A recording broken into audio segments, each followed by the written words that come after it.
is their only hope.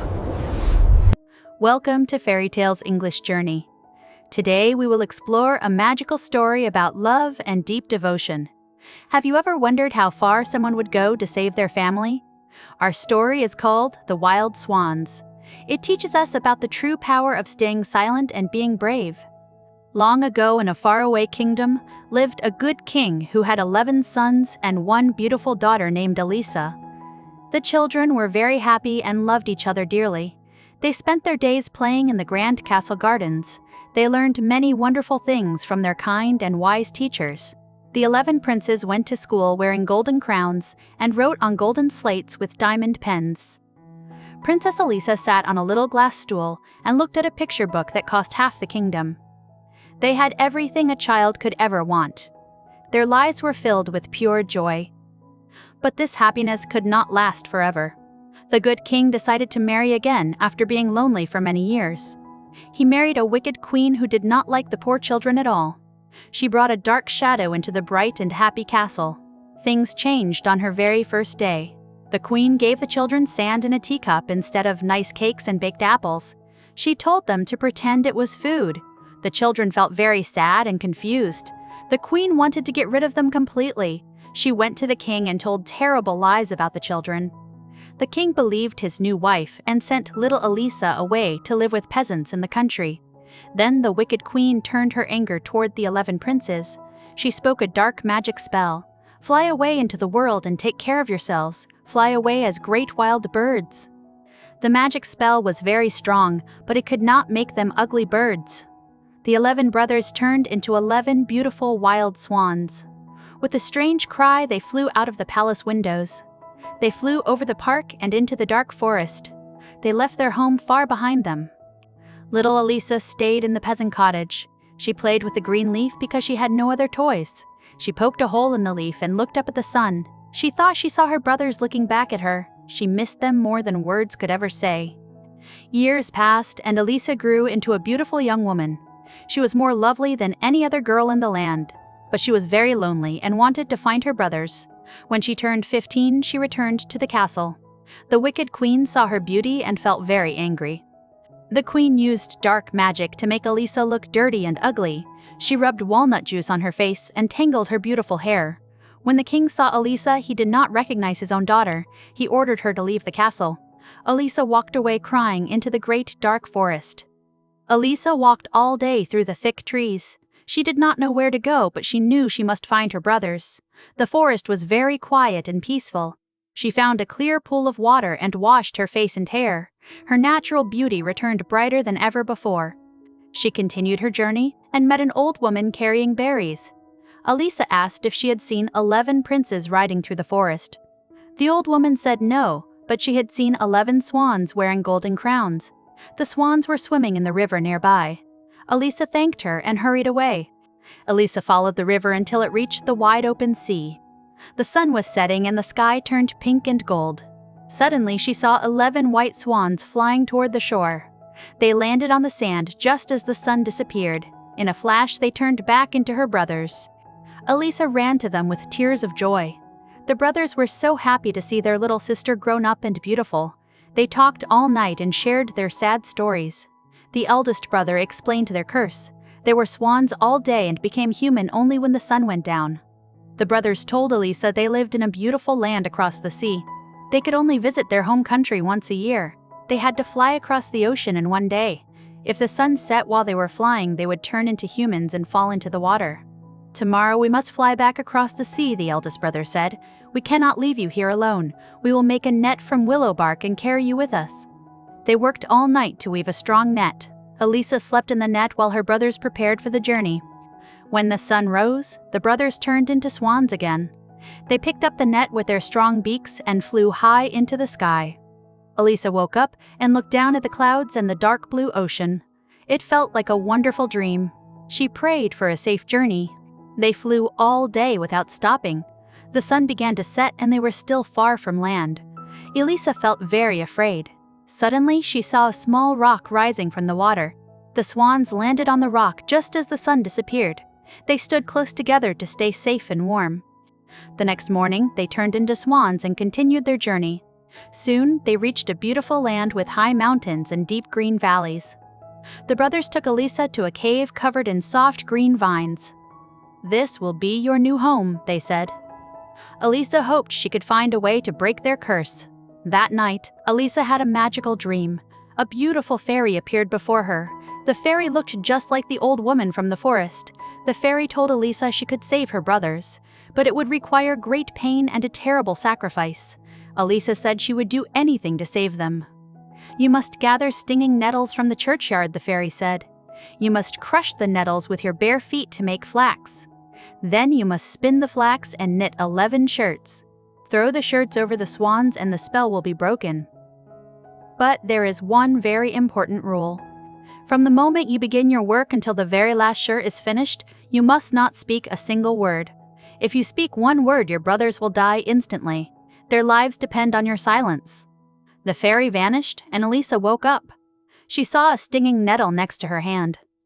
Elisa began her painful work immediately. She gathered the stinging nettles and her hands burned with bright red blisters. She crushed the plants with her bare feet. The pain was terrible, but she did not make a sound. She spun the green flax and started knitting the very first magic shirt. When her brothers returned that night, they were very worried.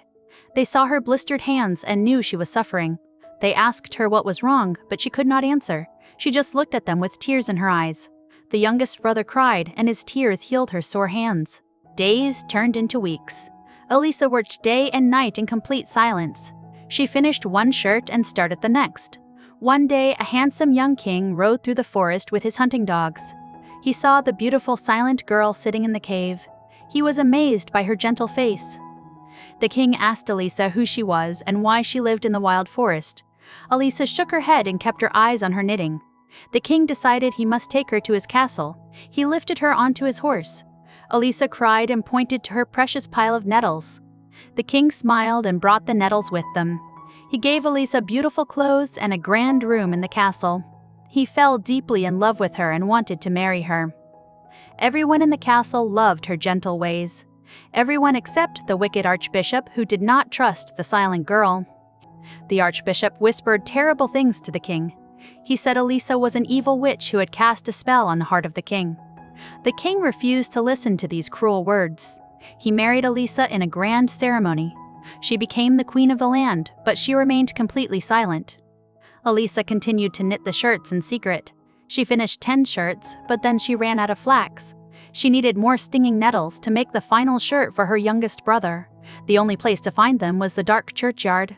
She had to go there in the middle of the night. Elisa slipped out of the castle while everyone was sleeping. She walked to the dark churchyard. She saw terrible ghouls sitting on the tombstones. She was very frightened, but she prayed for strength. She gathered the nettles and hurried back to her room. The wicked Archbishop was watching her from the shadows. The Archbishop went to the king and told him what he had seen.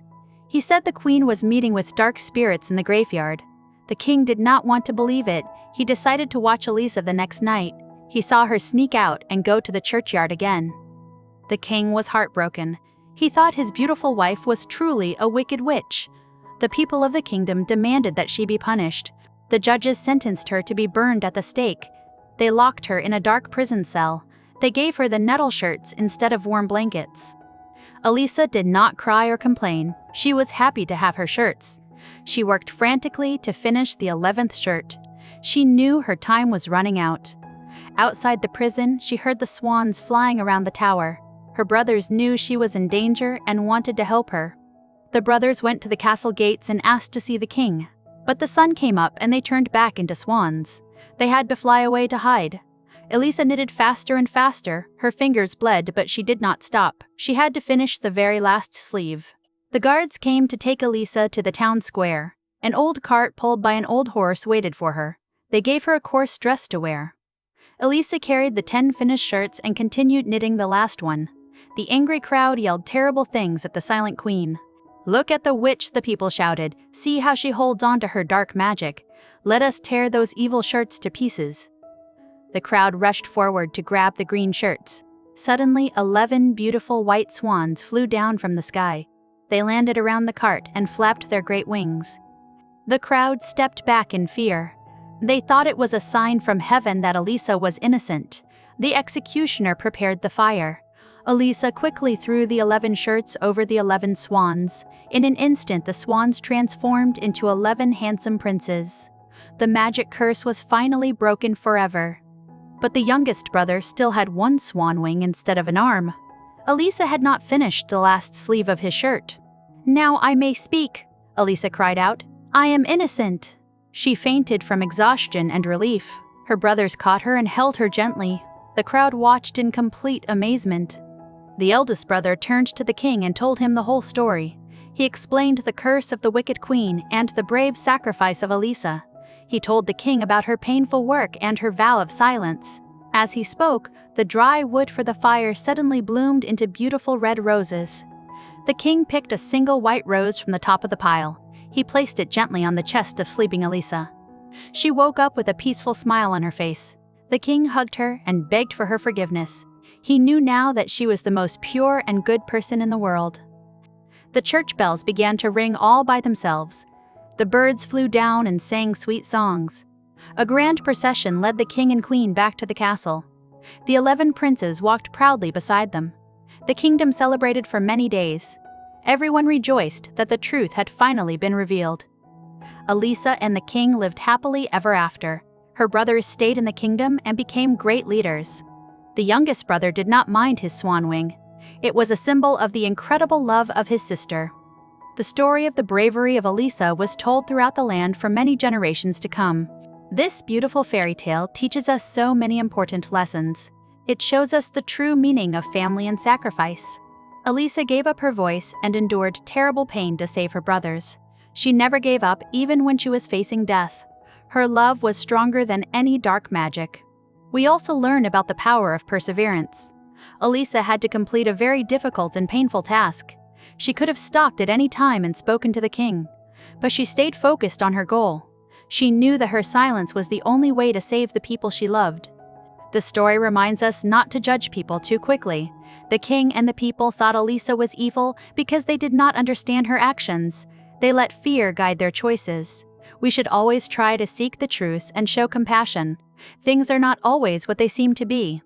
The silence of Elisa was not a weakness. It was her greatest strength. In a world full of noise and anger, her quiet determination changed everything. She proved that actions speak much louder than words. Her bleeding hands and her beautiful shirt told a story of love that no words could ever express. The stinging nettles represent the hardships we all face in life. Sometimes doing the right thing hurts. Sometimes we must endure pain to help others.